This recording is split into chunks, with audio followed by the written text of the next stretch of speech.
Joining us now from the White House, the hoster, Hogan Gidley, who was there at the rally in Cincinnati.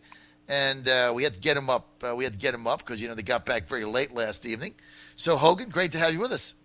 Oh, thanks so much for having me on. I do have to ask you to begin. Do people hear the music on the intro that I'm listening to? Yes. On the phone waiting? Yes. Like, did they hear James Brown or no? Yes.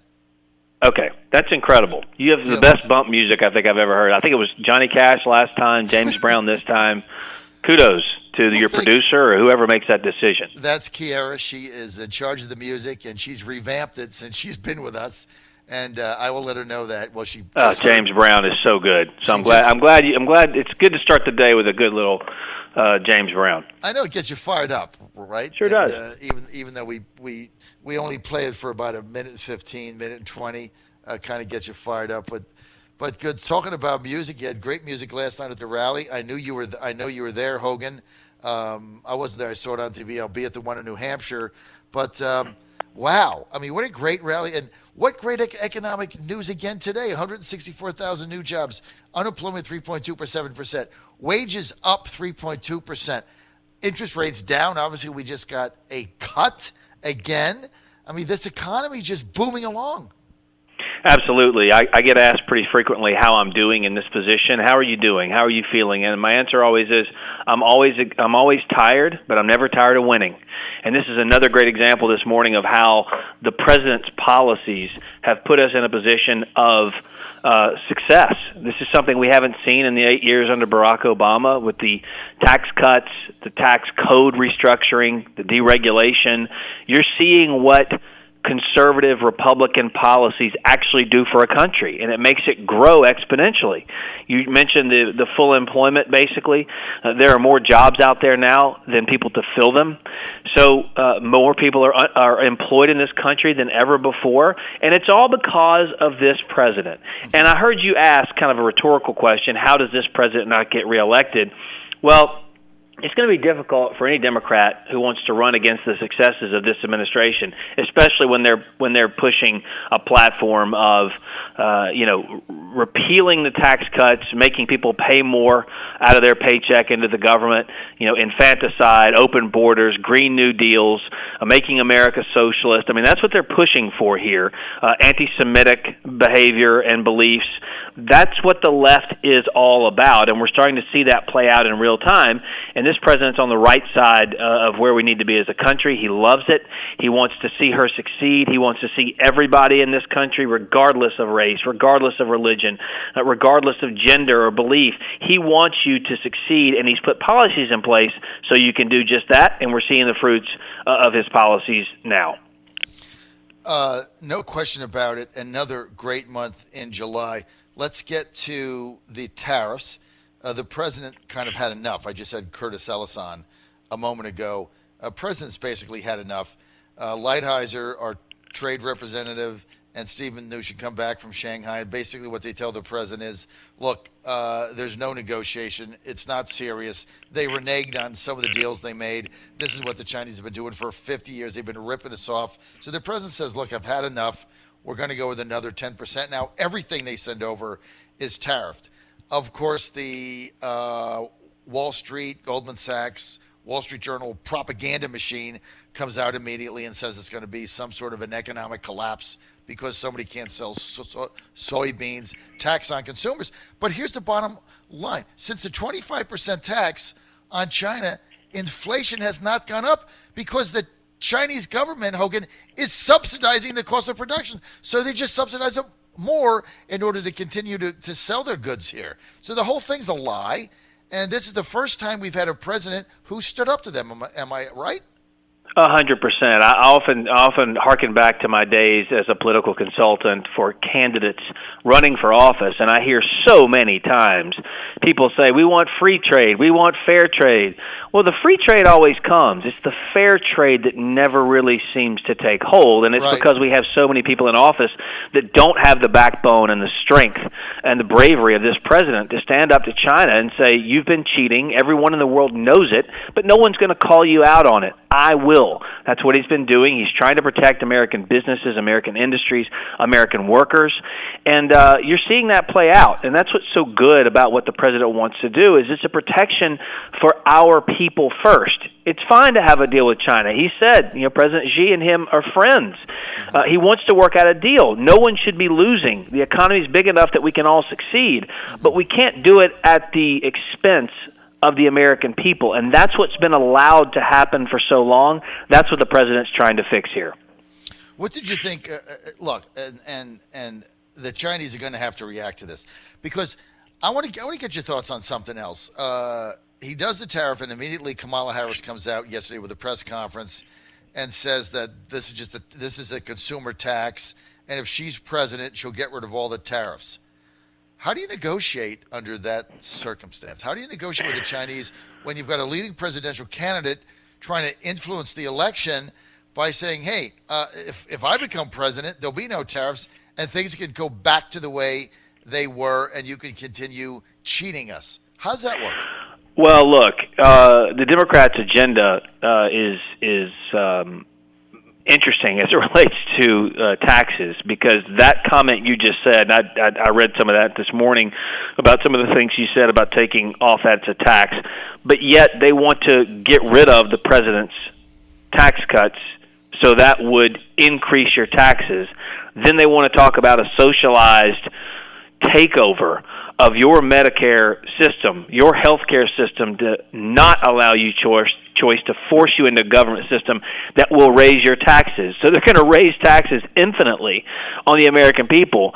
So to sit out there in a disingenuous manner and talk about, I'm going to make sure the American people don't pay this tax is ridiculous on its face, but also the fact this isn't a tax on the American people. We're making another country actually pay for some of the things they've been doing to us in the past years. You've heard the presidents talk about this, in which the Chinese are now paying billions of dollars to this country. We never got a dime from them before. We're getting money now, and that's important. I mean, we've got to stand up for the people of this country. This president's doing it. The left won't, in part not just because their policies are bad, but now they have a fundamental disagreement that's been playing out in the press in the last few weeks between our side of the aisle and a majority of the American people, in that they're just not happy with America. They think it's evil at its core, and we're the cause of problems around the globe. Now, that's an interesting place to be when you're trying to run for office in this country. It's an interesting place to be when you say this country is so bad, but yet so many people are trying to break into it. So these are the battle lines that are being drawn here, and we saw it play out a little bit in the first election, and of course, we've seen it play out exactly in real time during this administration's work over the past 2.5, 3 years. Well, let me ask you something. We're with Hogan Gidley. Hogan is Deputy Press Secretary to the President of the United States. Hogan Gidley is also a Chief Assistant to the President. You were at the rally yesterday, and I know you're on the White House side, so we can't talk campaign. But what I can ask you this is 17,000 people there. It's a lot of people, right? Most ever. It is. A lot of people outside. When you just talk to rally goers as you were getting off the plane and getting in there, and you saw that level of enthusiasm, what is the main message you're getting out of that? The main thing the president is doing that is firing up so many people in a positive way? Well, anytime I go talk to supporters of the president, it's because, in large part, regardless whether they're African American, Asian American, Hispanic American, white, women, whatever they are supportive of the fact that finally someone is actually standing up for them, that they felt forgotten for too long. No one's putting the interest of them first. No one's putting the interest of America first. They're kowtowing to they're used to their leaders, I should say, kowtowing to foreign governments and foreign powers, one-sided trade deals, one-sided nuclear deals, one-sided climate deals, where we are the ones who have to shoulder the burden, and our citizens are the ones that feel the pain when no one else around the globe has to. This president came in and said, we're changing things. We're putting our people first. It doesn't mean we're isolationists, but we have to work with these countries in a way that we're not the world's piggy bank anymore. We're not the world's whipping boy anymore. We are the ones who are standing up for you. And I think that's where the core of his support comes from. And you saw a large number of people from the Hispanic community, the African American community, support this president in numbers Republicans haven't seen, because he's doing things for them that no one else has done. And you can see that in those unemployment numbers we talked about. I mean, it's record-setting for those groups. So it's a very exciting time for this administration, and I think the American people are starting to see that, even in the face of the 93% negative news coverage from the mainstream media. It's only 93%? That's I say that often. It kind of cracks me up when I watch TV. I can't believe it's just that low. I mean, regardless of the issue, I did see so many people jump on this argument between the president and Elijah Cummings. And, of course, it was one-sided. It was mischaracterized, misconstrued. The president was lied about. And then when video surfaces of Congressman Cummings and others saying the exact same language, and some worse, in the case of Bernie Sanders calling Baltimore a third-world country, they never go back and change those stories. They never go back and ask those people if they're racist. They never go back and accuse them of some of the most horrific language and action and associations in history, because it just doesn't fit their narrative. I mean, they make it sound like this president is the first one ever to have concerns about safety in Baltimore, when its crime has been well documented, its poverty has been well documented, its rat infestation has been well documented. PBS did an entire docu-series on the rats there. The former mayor is walking around town saying she could smell the rat carcasses. This is nothing new. And when so many on the left say, I wish someone would draw attention to the plight of Baltimore so we could get some things fixed, the president calls attention to it, and then they say, no, it's really a great place. The president's not telling the truth. I mean, it's so patently ridiculous, and you can see right through it. But this president stands up against that and says, I'm not going to go back and hem and haw over my language. That's exactly what's wrong with this town and other cities across this country that have been under Democrat control for decades. And it's fine, but we've got to fix it. That's the problem, and and he's offering solutions. John Fredericks Radio Network, great to have you with us on this Friday, live Washington, D.C. We're with Hogan Gidley, the hoaxer, Hogan, the Deputy Press Secretary for the President of the United States and a senior advisor to President Trump. Hogan, let's get to the budget deal the president made. I'm in favor of it. I got to tell you right out. Politically, I'm in favor of it. I don't like the fact that the debt went up. I don't like the fact that it's another $1.2 trillion. But here's what I do like. I don't want any more government shutdowns before elections. I've lived through 4 of them. It's always a disaster for Republicans. They never work. I don't want anything to do with it. Especially if you live in Virginia like me, where the stakes are high in 2019. You shut the government down, the Democrats are going to win everything. So I have no interest in that. However, well, it's difficult to win that fight, by the way, because when Ted Cruz and the Republicans they fought for certain things in Obamacare and the government shut down. The media said, well, it's Congress's fault. That can't be the president's fault. And then when President Trump is in office, they say, oh, it's all the president's fault for a shutdown, not Congress. It can't be Congress's fault. So to watch them double speak on it, there's no wonder we don't have those arguments where we come out on top, and it's no wonder that they don't characterize it as in a positive light for Republicans, because they think everything that is wrong with this country is because of Donald Trump, which is just insane. Well, you just can't win the argument. And right. Look, it's like the Peanuts cartoon, Lucy and the football. You keep trying to kick it, you keep ending up on your butt. I'm done with government shutdowns. I don't want anything to do with them ever in the position that I'm in. But having said that, I like the fact that we've done it for 2 years. We've got a budget done. We're going forward. A lot of us, though, are concerned about the continuing rise in the debt. In a second term for President Trump, if he has a Republican Congress, are we going to seriously, is a second-term Trump administration, in your view, going to seriously tackle the burgeoning debt that we have? Well, a couple of things. First of all, yes, is the short answer. But we've tried to do that since he's been in office. The two budgets he put forward when we had Republican control actually had the biggest cuts in the history of the presidency. The problem is they wouldn't bring it up for a vote. So the question isn't, will President Trump drive a budget deal that balances the budget? The question is, who will you put in office to support the president's agenda of a balanced budget? That's what we had a problem with the first time. As far as these two budgets we've passed are concerned, let's not forget, this is about protecting the military and rebuilding it. Every time we went to the Democrats with a dollar we wanted to spend on the military, they held that dollar hostage, or ransom, in fact, for their pet projects here at home. The president felt as though the military rebuild far outweighed any of the Democrat demands. That was important. But you're right, he doesn't like the spending either, but he also does like the fact that there is no chance of a shutdown with this budget. There is no chance that they can strip away Democrats can strip away protections on life. And they can't add riders to bills that sink so much of what we try to do here. So there are a lot of little wins in there that may not be reported on by some folks, but that actually help get the president's agenda pushed through.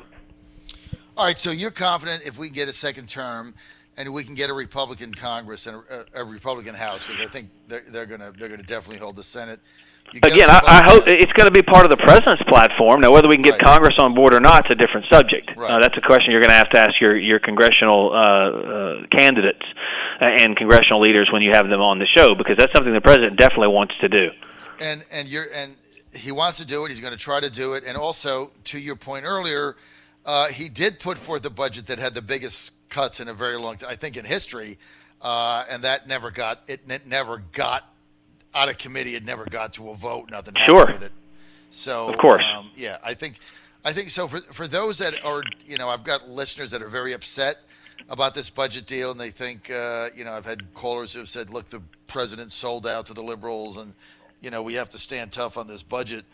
Just so that everybody knows, Trump attempted to do this for 2 years, and they wouldn't even get a vote on it. So there's only so much he can do. So we have to elect congressmen. Congresspeople in 2020 that can take office in 2021 and be serious about cutting the debt. Okay, final question. The president going to Poland and Denmark. He said yesterday, "Look, I have a great relationship with the Polish people, with the Polish leaders. There's a lot of negotiations going on there for various things that we have that would continue to protect Poland in the face of any aggression."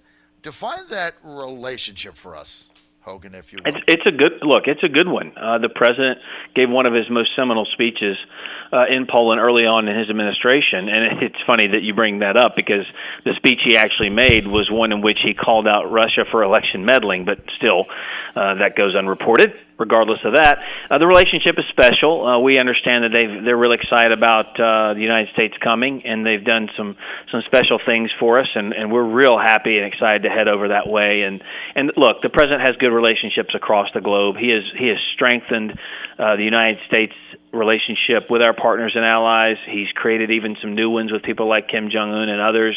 And so, that his ability to develop those types of relationships where we are now more feared, more respected, more loved, with Israel, for example, than ever before, is a testament to what this president's been able to do in his business career, but also what he's been able to do as president and leader of the free world, because we do need partners and allies across the globe, and he's only gone to strengthen those relationships, and Poland is a great example of that.